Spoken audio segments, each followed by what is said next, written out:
algo parecido a las que me hacía mi mamá. Me torturaba. En una ocasión le dije a mi mamá, mami, vieras que yo no quiero estar ahí.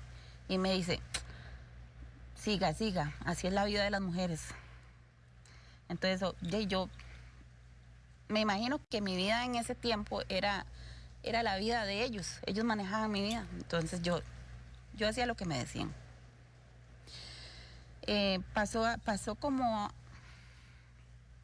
año y medio, quedo embarazada, tengo una bebé. Esa bebé vivió 3 meses en el hospital y nos dicen que bueno, en ese periodo de esos 3 meses que ella estuvo viva, ya eran noticias buenas y malas, ¿verdad? Que sí, que va muy bien, ¿no? Que hoy se empeoró, que era algo así. Un día llegamos y nos dice el doctor que la chiquita está muy bien, que si sigue así, la van a sacar de cuidados intensivos y la van a poner en un cuarto intermedio. Y ya nosotros nos fuimos muy felices con la noticia de que ya pronto nos iban a dar la bebé.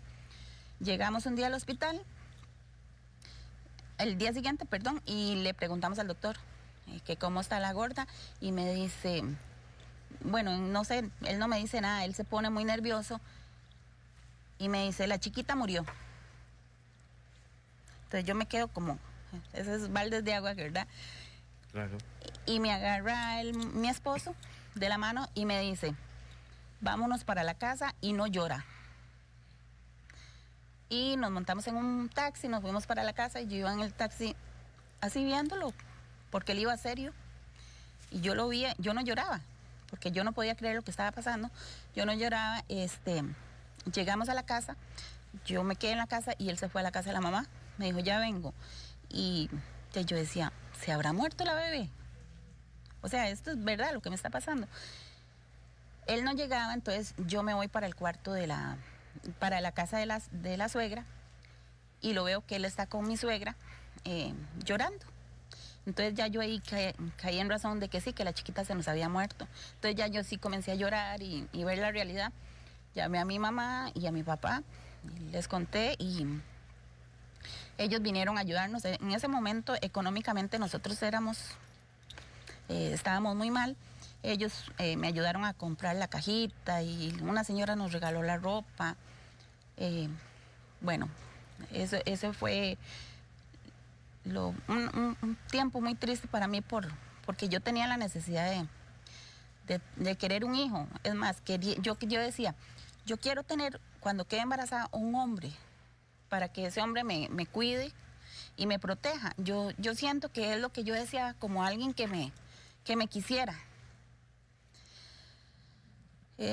Después de la muerte de mi hija Dayana, quedo 3 años estéril.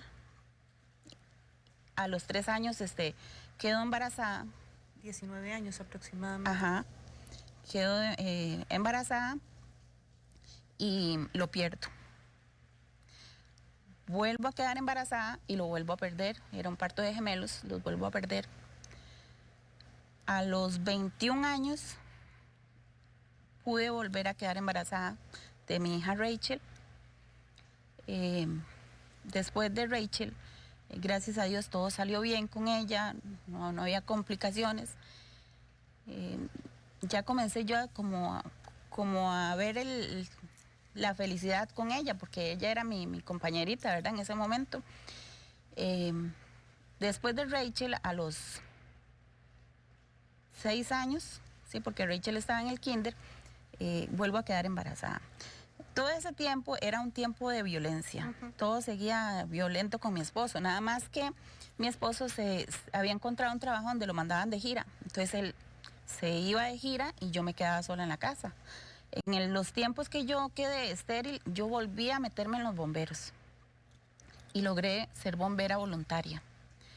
Eso me llenaba mucho a mí. Eso me hacía sentir muy valiosa en ese momento. Luego de eso, mi esposo se da cuenta que yo estoy yendo a los bomberos y me dice que no, que yo me tengo que salir de ahí porque eso no es para mujeres y que yo no puedo estar metida ahí. A pesar de que ya él le había enseñado más o menos la mecánica de cómo era el sistema de los bomberos, ¿verdad? En mi tiempo, en ese tiempo, casi no había mujeres. Entonces ya era también un poco como, ¿verdad?, chocante que hubiera una mujer bombero para, digamos, para mi esposo. Cuando nace mi hijo Andrés, un día a los 7 meses, siento unas molestias. Como ya se me había muerto la primer bebé, yo era como de alto riesgo.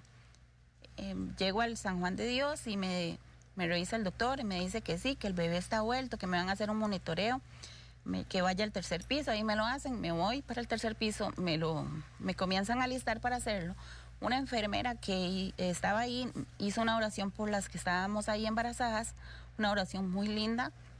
El asunto es que me dice, le voy a hacer el tacto, me hace el tacto, pero yo siento que me duele. Y me dice, mamá, váyase para abajo porque ya van a hacer el bebé. Le digo yo, ¿cómo ya van a hacer el bebé? Si yo tengo 7 meses. Y me dice la enfermera, uy, a usted no era.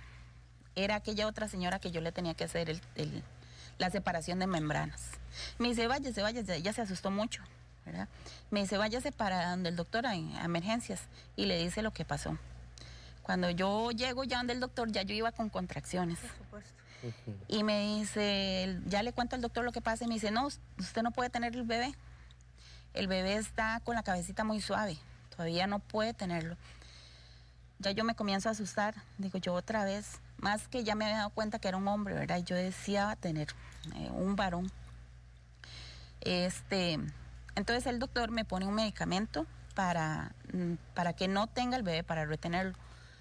Eso fue un día a las 6 de la tarde. Pasé toda esa noche con dolores, todo un día del otro día con dolores. Ya como a las 6 de la tarde ya yo estaba muy cansada, mi cuerpo estaba cansado de tanto dolor. Y yo le decía a una enfermera que me estaba cuidando que me sacaran el bebé, que ya yo no aguantaba los dolores. Y la muchacha me decía que no, que el bebé no podía nacer y que no fuera necia. Ya estoy seguro yo de tanto insistirle, ella me decía que no fuera necia, un poco molesta. Y ahí seguí con los dolores cuando de pronto veo un muchacho a lo largo, vestido de bata de doctor, y a mí se me hace conocido. Yo lo llamo, él se acerca y me dice, ¿qué pasó, señora? Le digo yo, doctor, ¿usted no se acuerda de mí? Y me dice, no.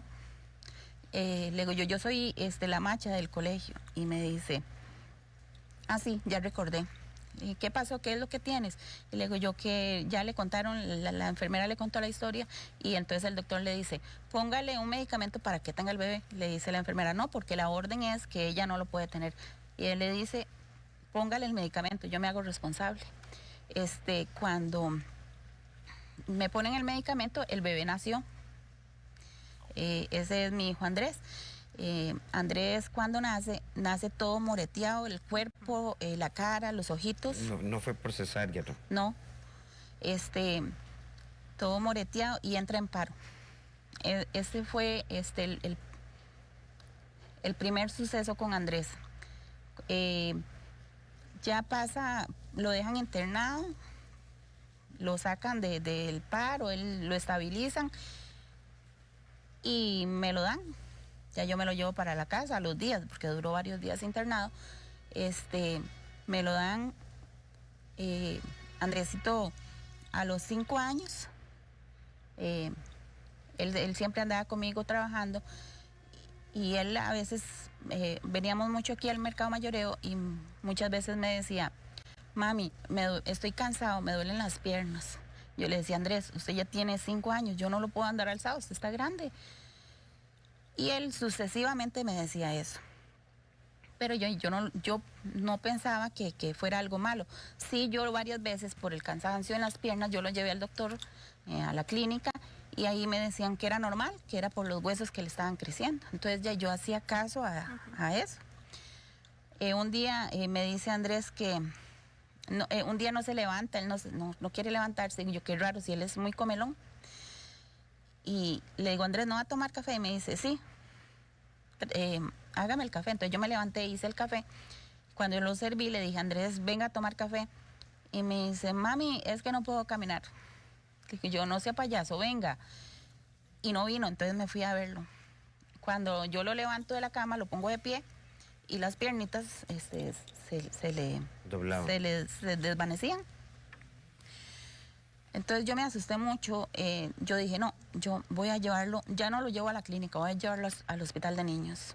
Me lo traje para el hospital de niños y ahí ya lo comienzan a revisar, una doctora llama a otra y ellas comienzan a hablar y yo las veo como misteriosas, ¿verdad? Y me dicen, mamá, el chiquito se va a quedar internado porque él tiene muchos síntomas de algo raro. Me lo dejan internado. Algo raro, pero no explican en Sí, ese porque momento. realmente todavía no le habían hecho ningún examen ¿Y ni a nada. todo esto estás sola o ahí está tu esposo? Bueno, ese día sí estaba mi esposo conmigo, pero la mayoría de veces, porque Andrés era un poco asmático, entonces muchas veces fuimos al doctor, pero casi siempre yo andaba con él, porque mi esposo estaba de gira. Pero ese día sí estaba mi esposo conmigo, entonces me dice la doctora que va para oncología. Pucha, eso ya es una palabra de peso. Sí. Y ya comienzan a hacerle exámenes, todo rapidísimo. Me dice la doctora que en los exámenes sí tiene unas úlceras cancerígenas en el cuello. Él había venido con los ganglios inflamados, pero cuando yo lo llevaba a la clínica me decían que todo eso era normal. Bueno, le hacen la biopsia, salió positiva. Lo operan para sacarle unos ganglios. Era este lado, cuando ya sale de sala de operaciones, ya yo le veo al otro lado, que también estaba operado, y el doctor me dice que hay que esperar. Ya el diagnóstico final era que él tenía adenopatías reactivas, eran unas úlceras cancerígenas. De los 5 años a los 14 años, Andrés, pasábamos en el hospital diariamente con citas, recaídas. Era bastante tedioso, ¿verdad?, estar en ese proceso. Cuando a él lo operan, a él se le hace una infección y se le hace como un tumor a un lado. Me lo dan para que me lo lleve a la casa así. Yo le dije a mi esposo que no nos fuéramos para Atenas, porque era muy largo, si le pasaba algo era más cerca de estar aquí en San José donde mi mamá. Un día uno de esos días que estamos ahí donde mi mami, ya Andrés viene para atrás y para atrás, ya no quería hablar. Yo le decía, ¿quiere comida? Y solo hacía un dedito así. Y me dice mi mamá. ¿Y para ese momento qué edad tiene Andrés? 5 años. 5 años. O sea, todo esto es en el mismo momento. Ajá. Me dice mi mamá, yo tengo una plata ahí guardada, vámonos para un doctor privado. A ver qué nos dice, ¿verdad?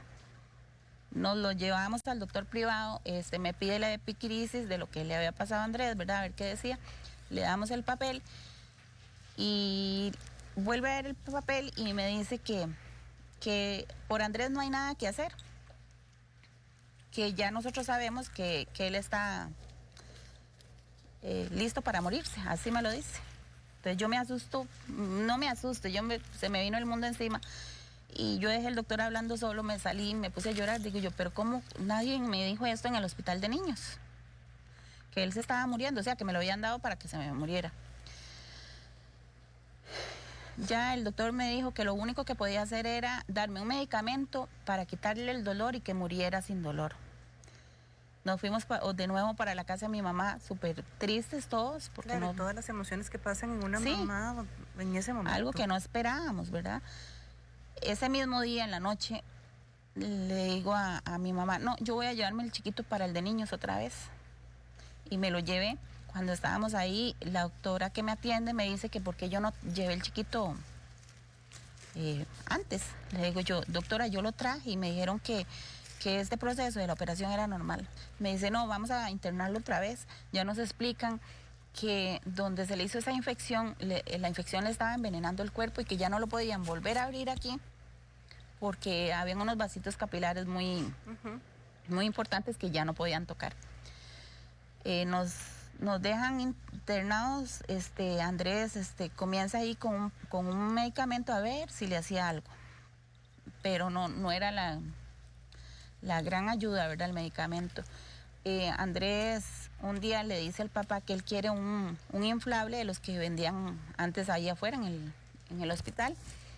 Yo le digo que no a mi esposo, que cómo le va a comprar eso si eso se desinfla y hay que inflarlo con la boca, y si él lo hacía,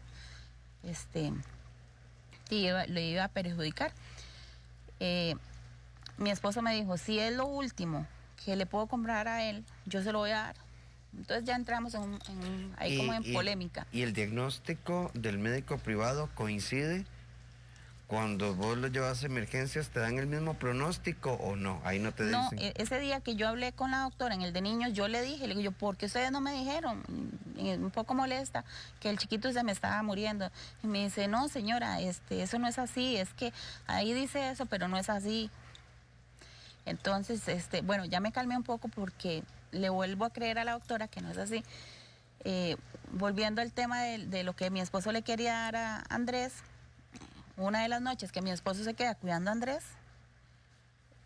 le lleva el muñeco. Yo no me doy cuenta, yo estoy en la casa de mi mamá y pasó lo que les estoy diciendo. Mi esposo se quedó dormido y Andrés desinfló el muñeco y lo hizo a inflar y se le abrió la pelotita esa.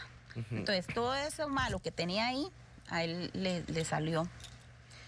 Ya mi esposo llamó al doctor, el doctor le explicó que eso era como un milagro que hubiera pasado eso, porque ellos no lo iban a abrir y que Andrés estuviera vivo, que fue para bien eso. Era una infección horrible.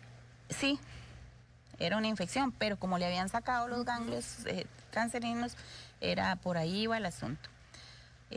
Andrés después de eso ya se recuperó, siguió en citas hasta que llegó a estar en el colegio. Un día nos vamos Andrés tenía una cita en el de niños, me voy con Andrés para el de niños, cojo un bus en Atenas para acá, para San José, y no lo atienden, la cita era como a la 1, no lo atendían, entonces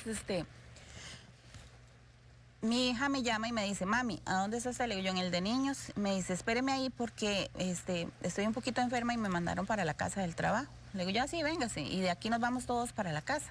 Llamamos a su papá que nos venga a recoger y nos vamos para la casa. Esa es la última cita de tu hijo, donde prácticamente te decían que lo del cáncer quedaba atrás. Ese día me dice el doctor que nos atiende que es la última cita, que le dan de alta porque Andrés ya no tenía eso, a no ser que le crecieran los ganglios otra vez, lo llevara, pero que médicamente para ellos ya me lo daban de alta. Ya nosotros todos contentos, ¿verdad? Que ya terminábamos ese proceso. Mi esposo llega del trabajo, nos recoge. Mi esposo trae un compañero en el asiento de adelante, ¿sí? Y entonces yo decido sentarme atrás con mis 2 hijos. Cuando ya venimos para la casa, todos contentos, Andrés venía súper feliz de que al fin eso. Yo vengo contándole a mi hermana por teléfono en un mensaje que le dieron de alta y mi hermana me contestaba y todo muy bien. Andrés le dice al papá, papi, pasemos por una pizza para celebrar y todos veníamos súper felices en familia. Se habían cerrado un ciclo. Sí, se me olvidó contarle, después de que Andrés nació, como 2 años, 3 años después de que Andrés nació, mi esposo comenzó a dar un cambio, pero total, ya era otra persona, yo le digo a él, es como si yo lo hubiera dejado a aquel muchacho y conocí a otra persona. Andrés creo que lo hizo cambiar mucho y los procesos de enfermedad de Andrés también lo hicieron cambiar mucho. Bueno, nos venimos ahí en la 27 y de pronto sentimos un golpe en el carro. Era que un carro nos choca. Cuando el carro nos golpea, el carro de nosotros comienza a girar y en lo que el carro va girando se nos abre la puerta del lado donde va Andrés. Era un camión lo que nos golpeó, entonces donde la puerta se abre y el golpe del camión, y sí, como que rebotamos, hicimos así, luego para allá, pero ya no estaba la puerta. Y yo veo donde Andrés se me sale. Fue un momento como de película eso. ¿Y vos y esto recuerdas? venían del hospital. Sí. Justamente, o sea, vienen Sí, del hospital, saliendo estoy del hospital. informando y tenemos un accidente de tránsito justamente en el momento en el que vienen diciéndonos todo salió bien, ya se pueden ir a celebrar en familia y justo hay un accidente. Vamos a regresar con eso después de la pausa.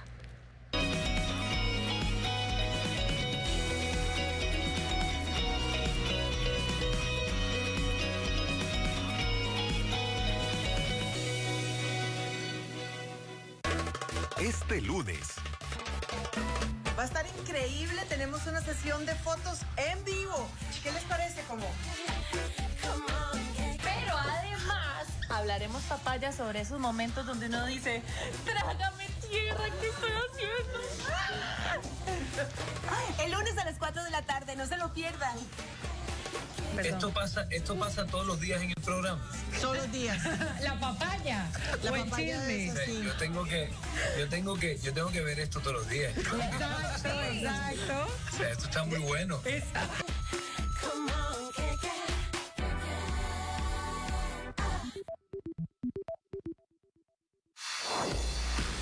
llega a Canal 8, la velocidad y adrenalina de la Indy 500. Desde el Indianapolis Motor Speedway, cualquiera puede ser vencedor.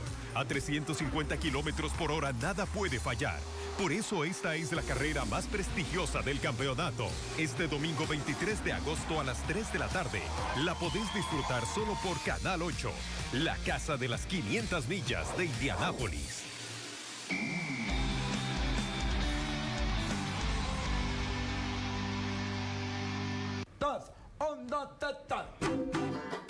Zancudo con dengue, no me piques más. Zancudo con dengue, no me piques más. Zancudo con dengue, no me piques más. No me piques más, no me piques más, no me piques más. Queridos amigos, les invitamos para que el próximo martes a partir de las 10 de la noche nos acompañen en una edición más de Mi Casa es Su Casa. Vamos a celebrar con mucha música el Día del Hombre de Raza Negra y la cultura afrocostarricense. Acompáñenos 10 de la noche en Mi Casa es Su Casa.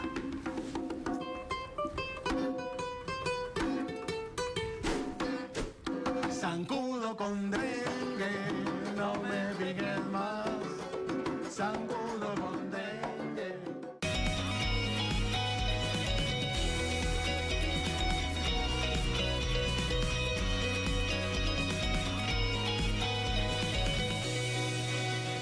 Una historia impresionante, una mujer que sobrevive a violencia doméstica, abandono familiar, la pérdida de 2 hijos, el cáncer de su hijo menor, y el día que le dan de alta a su hijo y le dicen, señora, papá, pueden irse, todo terminó. En la 27 un camión los colisiona y su hijo, que recién acaban de dar de alta, sale volando y tiene un trágico accidente donde volvemos, Liz, a estar nuevamente frente a la posibilidad de la muerte de Andresito. Sí, bueno, Andrés, cuando pasa lo del accidente, yo veo donde él se sale y comienza a pegar su cara con el pavimento, pero yo trato de jalarlo a ver si lo puedo recuperar en el carro y no podemos porque llevamos el cinturón.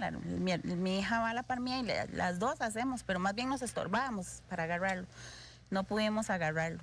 Cuando ya el carro para, mi esposo nos vuelve a ver y me dice, ¿todos están bien? Él no se había dado cuenta de lo que le había pasado a Andrés. Yo me bajé del carro y me fui para donde estaba Andrés. Andrés no se había salido completamente del carro, había dejado los pies debajo del asiento del conductor, pero su cara sí estaba totalmente desfigurada, totalmente desfigurada. El ojito se le había salido, le guindaba aquí, la boca se le había abierto hasta este lado, la cabeza, era algo terrible. Yo comienzo a ver la situación y digo, aquí es buscándole signos, a ver cómo está él, porque estaba inconsciente. Le reviso los signos. Yo en mis adentros yo decía, está muerto.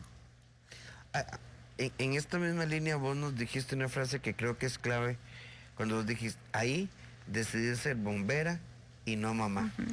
Sí, gracias a Dios, en ese momento yo comienzo a ver la situación como si fuera un accidente de tránsito a los que voy en mi trabajo y comienzo a revisarlo. Yo escuchaba, yo sabía que a mi esposo no le había pasado gran cosa ni a mi hija y yo los escuchaba. Mi esposo oraba pidiéndole a Dios que no le quitara a Andrés y mi hija desesperada gritaba. Yo me voy a la cabecita de Andrés, lo reviso, no respiraba. Entonces yo dije, pero se lo digo así como si estuviera ahorita, Andrés está muerto. ¿Cómo le voy a decir esto a mi esposo y a mi hija? Entonces yo me levanto para darle la noticia. El compañero de mi esposo que nos acompaña se baja a revisarlo también porque él sabía de primeros auxilios y en el suelo, como yo estoy de pie, me vuelve a ver y me hace que no está vivo. Gracias a Dios por lo que nos han enseñado en el trabajo, ¿verdad? Yo me vuelvo a la cabecita de Andrés y le agarro la cabeza y el compañero de mi esposo me dice, ni lo toque, como ya para él también estaba muerto. Y entonces yo le abro la vía a Andrés. Entonces cuando yo le abro la vía, Andrés comienza a boquear, a respirar, pero boqueando. Ahí yo me levanto rápido y digo, yo está vivo. Yo a él, Andrés, yo le decía, papi, aquí estoy con usted, Andrés, no me deje. Recuerde lo que usted me dijo. O sea, al voltearle la cabeza le despejaste la vía respiratoria. Sí.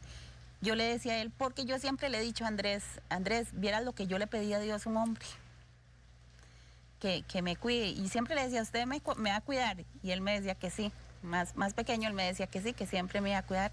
Entonces ya cuando yo veo que él está vivo, ese día estaba lloviendo, los teléfonos de nosotros por la pantalla mojada no nos servían, la gente no nos ayudaba, seguían en sus carros. Solo un muchacho que ya vio el charco de sangre donde iba y Andrés en el pavimento de la calle llegó a taparnos con un paraguas. Otro muchacho que venía detrás de nosotros en un camión, yo me levanto y me voy para donde le digo, yo por favor préstame su teléfono, tengo que llamar al 911. Ya yo llamé a mis compañeros de Atenas, les conté lo que nos estaba pasando, que me mandaran una ambulancia, era lo que yo quería. Y llamé al 911, en eso ya... Por el clima duraron un poquito, ¿verdad? Porque había mucha presa.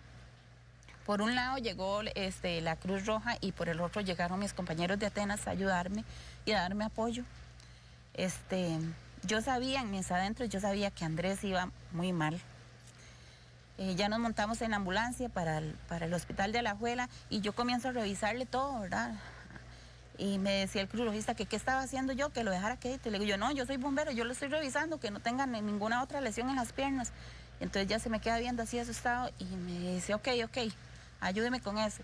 Es que increíble, ¿verdad? No me puedo imaginar ni por un segundo lo que puede ser. O sea, el ojo completamente salido, la boca completamente abierta, el cráneo, es que no me puedo imaginar.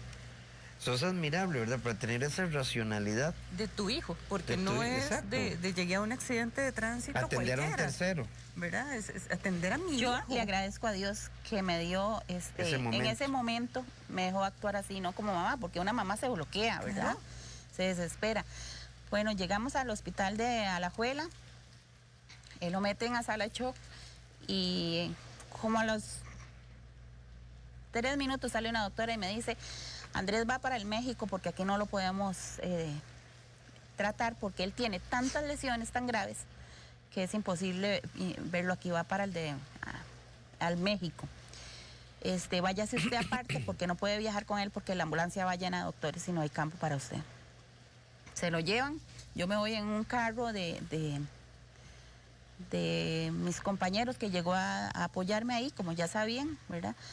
Mi jefe llegó ahí a prestarme ayuda y lo mandan para al México. Cuando llegamos al México ya ellos llegaron primero, ¿verdad?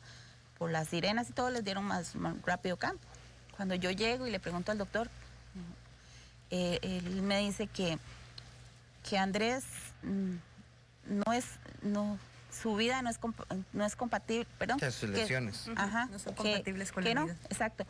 Entonces, me dice que por favor vaya y me prepare con las cositas de Andrés, que eran, me imagino que la caja, la ropa y todo eso. Yo decía no. Yo en mis adentros yo decía, no, Andrés si está vivo es por algo.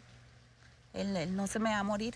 Mi familia comenzó a llegar y lo veía y todos salían llorando. Recuerdo que una tía se me acercó y me dice, Liz, entrégueselo a Dios, porque vea cómo está ese chiquito, entrégueselo.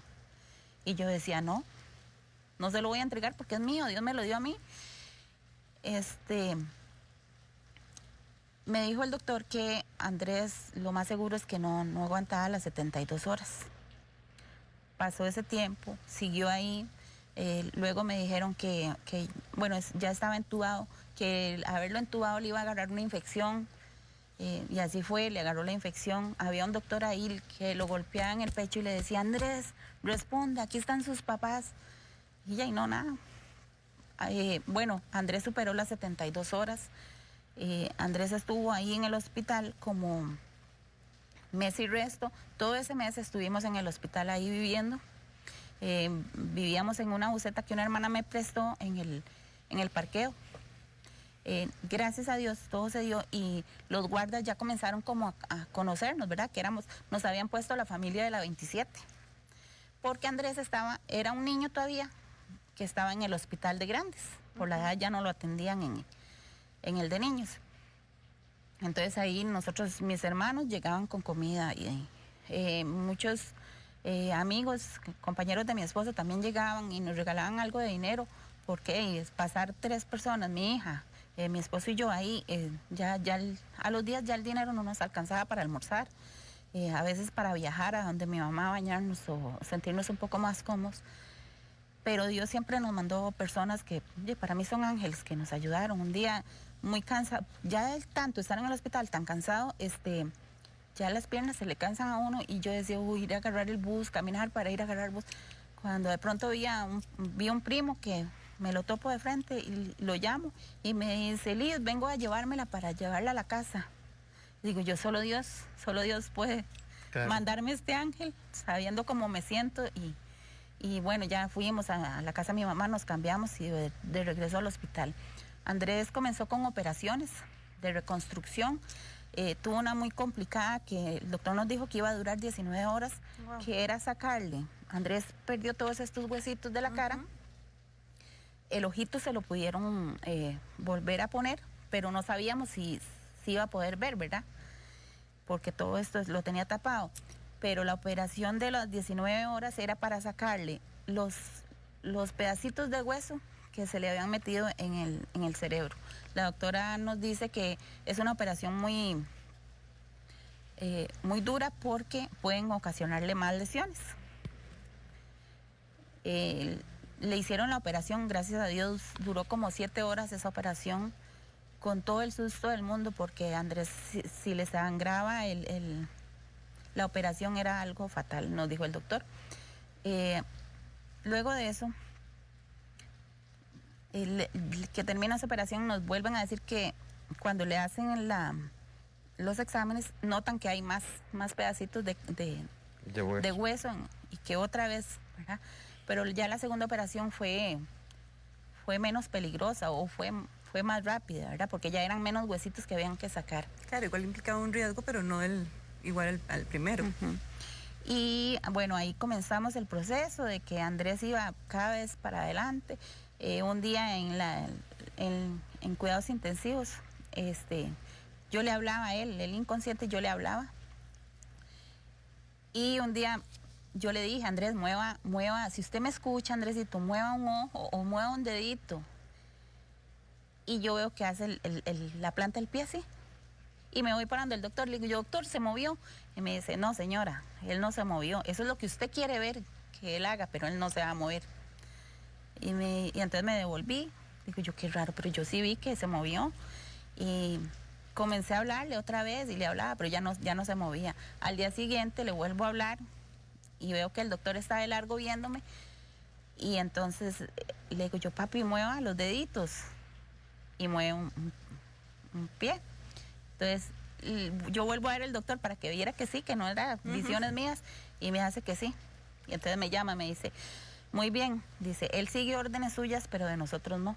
Porque nosotros igual le hablamos, lo estimulamos, pero él no quiere con nosotros. Entonces usted le va a seguir hablando así, a ver qué logramos. Seguimos con todos los días como estábamos ahí, yo le hablaba y le hablaba, ya Andrés despierta. ¿Cuántos días estuvo en coma? Andrés estuvo en coma como 20 días. Fue bastante. Sí, ya comienza él a abrir los ojos y se nos quedaba viendo porque no hablaba. Se nos quedaba viendo raro. El papá le decía, Andrés, ¿usted nos conoce? ¿Usted sabe quiénes somos? Y él con los ojitos le decía que sí. Ya cada día era como un proceso positivo, ¿verdad? Con Andrés. Llegó sí, era evolución, ¿sí? Evolución y evolución. Llegó el día en que nos dieron la salida. Cuando nos dan la salida, días antes, comenzamos a decidir quién va a cuidar a Andrés, ¿verdad? Y yo en mis adentros yo decía, hoy no, otra vez dejar bomberos, decía yo, ¿verdad? Pero no, primero mi hijo, ¿verdad? Sí, ya eras bombera contratada a tiempo completo. Sí. Y entonces ya nos lo dan, el día que nos lo dan para llevarlo a la casa, nos mandaron la ambulancia de bomberos. Y yo donde veo ese camión gigantesco, yo me puse a llorar, pero nadie sabía el sentimiento que yo estaba sintiendo en ese momento. Yo decía, esta es mi última vez que me voy a montar en un camión de bomberos.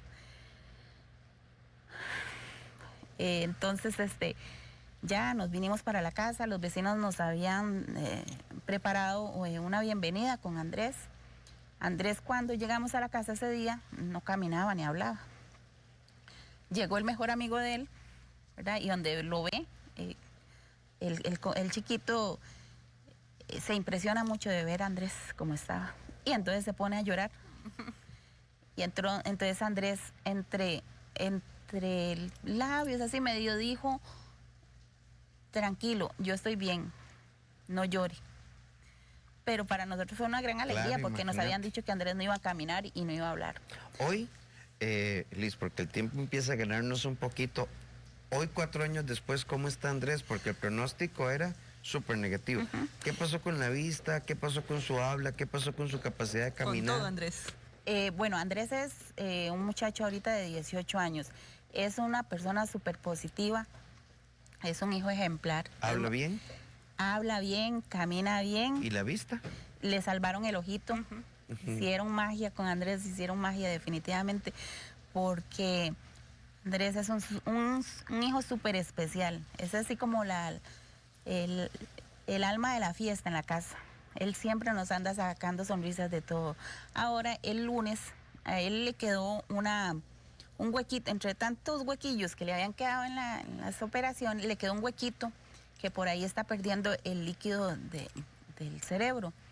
Entonces dice el doctor que si Andrés, por ese huequito que sale ese líquido, se le mete una infección, ya se lo puede llevar. Entonces, bueno, el lunes tenemos cita con el doctor para ver si lo operan. Le han retrasado esa operación que es de emergencias, pero se la han retrasado por lo del COVID. Pero ya el lunes tenemos cita y ahí decide el doctor cuándo lo va a operar. Y Andrés está súper bien. ¿Y el tema de los bomberos, Liz? Ah, bueno, el tema de los bomberos, yo... Porque ya habíamos casi que renunciado a eso. Gracias a Dios, como Andrés se vino recuperando tan rápido, mi hija decidió dejar el trabajo y cuidarlo a ella y yo trabajar. Y actualmente estoy en la estación de bomberos de Alajuela como bombera. Y súper realizada. Creo que bomberos fue el trampolín para que yo me empoderara. Es mi mayor orgullo. Bueno, y qué increíble, porque a los 15 años, cuando fuiste a tocar esa puerta, a fin de cuentas, si no hubieses sabido liberar la vía respiratoria, la historia sería otra. Sí, el doctor, de hecho, cuando llegamos al México, él me lo dijo, me dice, Andrés le debe la vida doblemente. El día que lo tuviste, y dice, y esta vez en el accidente, porque si usted no hace eso, él se hubiera muerto ahí. Entonces, imagínate qué orgullosa me siento de ser bombera. De verdad, darle la vida 2 veces al hijo.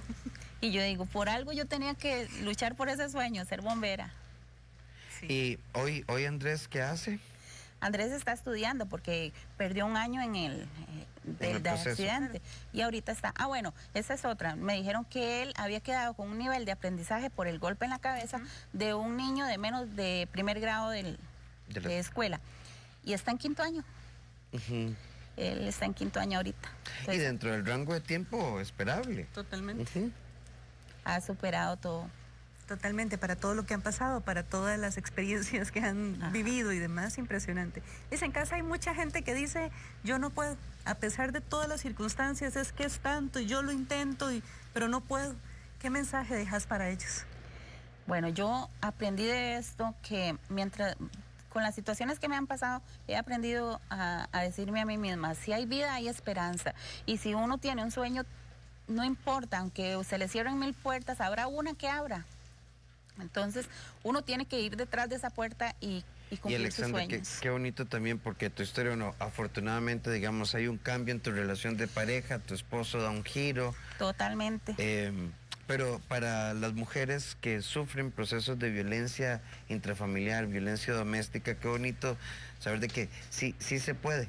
O sea, pero hay que ayudarle a la vida que nos abre oportunidades. No darse por vencido, porque pienso que bueno, yo hablo con mi esposo, hablamos mucho de este tema, de que el cambio que hubo en él, y yo le decía a él, yo sé que yo me aguanté muchos años de sufrimiento, pero porque yo muy adentro decía, algún día va a cambiar, algún día va a cambiar, y ese día llegó, y han pasado, bueno, de hecho ahora el 23 de agosto vamos a cumplir 29 años de casados, y súper contenta de que todo en mi vida cambió. Mi mamá, la relación con mi mamá, que había sido bien fea, es muy buena.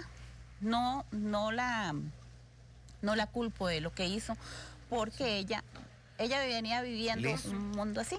Pues qué dicha. Tenemos que decirte muchísimas gracias. Con mucho gusto. Gracias por acompañarnos, gracias por estar acá.